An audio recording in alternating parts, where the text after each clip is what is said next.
Hi, and welcome to Candidate Corner. Today we're talking with Jim Shaw, and I'm going to turn it right over to him. Jenny, Michael, thank you both so much for having me this morning. It's such a pleasure to be here. Again, my name is Jim Shaw. I'm running for state representative in House District 32. There's a number of reasons why I decided to jump into this race, but it all kind of boils down to three very important tenets for me in my platform. Number one is land, number two is livelihoods, and number three is legacies. All three of those are kind of interconnected. And when we think about our rural district out here, they're all extremely important items for every single one of us. And I believe that under the current leadership, we're facing certain challenges and issues and risks in all three of those categories. If we talk about the first one with land, the big issue that's top of mind with a lot of people out here is the industrial wind and solar complexes. I mean, those are being proposed out here. There's a whole host of health and safety risks, environmental issues, economic issues. I mean, the list goes on and on with those issues. Another item threatening our land that we worked so hard for, that we poured so much money and blood, sweat, and tears into, is the humanure or biosolid or sludge issue. And Jenny, I know you specifically are very familiar with this and very aware of this issue, but for people watching or listening that aren't familiar, it's very quite simply human waste being trucked from the cities and spread out here on our farmland like fertilizer. It's absolutely disgusting. I've talked to so many people at the doors that live even miles and miles away from these locations, and the stench is just horrific and the flies are awful. I mean, it's just extremely gross. So those two items ultimately transition into the number two category for me, which is our livelihoods and our way of life. I believe the way that we want to have this peaceful, rural, quiet way of life out here in our district is absolutely becoming more and more difficult with these issues that we're facing every single day. And last and not least, the legacies that we're leaving for our children and grandchildren, we want them to have a better place to live. And these issues are causing that to be more difficult as well. And we'll let you just go right ahead with the next one. All right. So on education, do I think that homeschooling should be regulated in Oklahoma? Absolutely not. I don't, we personally have a high stakes in this issue. I mean, my wife and I both homeschool both of our daughters, and my wife and I went to public school growing up, and back in that day and time, it was a good experience, and we largely benefited from that. But the public school system today is quite a bit different than what it was back then. Ultimately, we felt led from the Lord to homeschool our girls, and that's all that matters, and that's the number one reason why we decided to do it.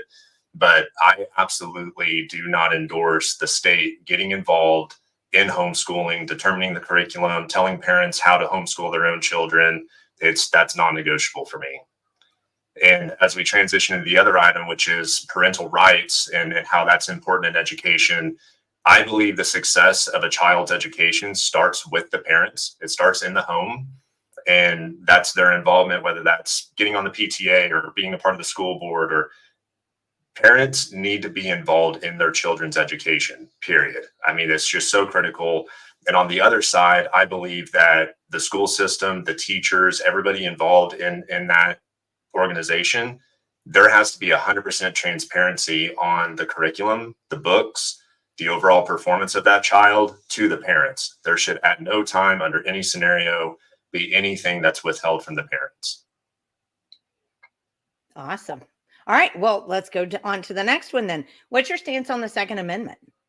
Very much pro Second Amendment. I mean, I've received top scores with the Oklahoma Second Amendment Association and the National Rifle Association in their respective surveys.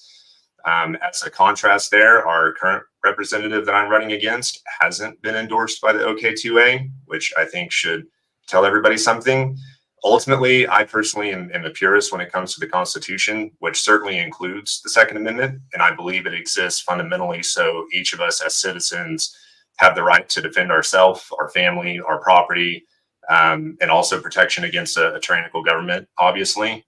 So ultimately, if there was ever a vote or an issue on the Second Amendment, it's extremely clear where I stand on that. Awesome. Okay, so let's go on to the next one. What is your perspective on government spending in Oklahoma? Jenny, do we have like 2 more hours for this podcast? Because No. no, well, we should. I mean, there is plenty to chew on here. With government spending in Oklahoma, our government is extremely well funded with our taxpayer money, but it's extremely mismanaged. So we're not a poor state, we're a poorly run state. Now, I always hear politicians say that, yeah, we want tax cuts and we want all these things. And I absolutely am in favor of my taxes being reduced and everybody else's as well. But we absolutely have to come to the crux of the issue and diagnose the actual problem before we can intelligently figure out what taxes and what fees deserve to be reduced and or eliminated. And in order to do that, the path to diagnose that problem are performance audits. So we need every institution, every agency that receives taxpayer money, they get financially audited every so often. And that's just to make sure that the numbers match up and everything kind of balances out, which is great. And there's some comfort in that. But a performance audit would actually tell us, is that money being used for its intended purpose and is it being used efficiently? So are you paying the right amount of money for equipment or services or fees or what have you, or are you paying above market prices for whatever reason? Is there a huge gap and disparity there on that, in which case there would be a huge amount of waste? And I think if we're all being honest with ourselves, if we instituted those performance audits, we would find a significant amount of waste. Very quick example, the state auditor did an audit on Sooner Care a couple of years ago. You may be aware of this. And so it found that, in order to participate in Sooner Care, you have to have your qualifications, you have to meet and check the box on certain things in order to participate. Well, the auditor found that about a third of the participants in Sooner Care never had their qualifications verified. A third.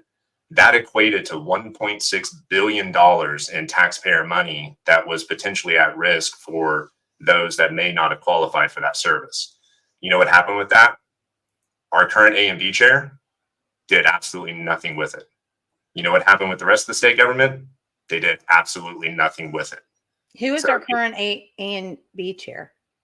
For the House, that would be Kevin Wallace, who I'm running against. Okay. And so the accountability with that is extremely lacking. I mean, without these performance audits, as taxpayers, we really don't have a good assurance of, are we getting the proper return on investment with our taxpayer money? I mean, I was co-owner, president, and COO of a small business for about 10 years. If I would have had the same lack of discipline in running that business as our government does with our taxpayer money, it wouldn't have worked. Yeah. All right. So let's go on to I believe this is our last one. How would the concept of personal liberty be important to you as a legislator? Ultimately, I believe that the purpose of government is to protect our God-given rights, which includes our right to life, liberty, and the pursuit of happiness, right? I believe in a much smaller government than what we live with today. I also know that my opponent sees government as a solution, where I see government as largely a problem in today's world. So that's what personal liberty means to me and will mean to me when I become a legislator.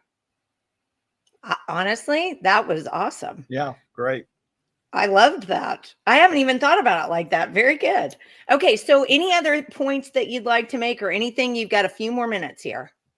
I'm leaving it up to you. Yeah, when we come right down to it, I mean, we're in the home stretch here. June 18th is coming up. I'm going to say June 18th, probably more than my vocabulary will allow over the next week and a half. So I've been really so encouraged and blessed with the amount of support that we've gotten. Coming into the final week and a half here, I'm feeling really confident, but absolutely encourage everybody to step up and take a stand and vote and let your voice be heard in this next election. And say one more time the date for the primary elections.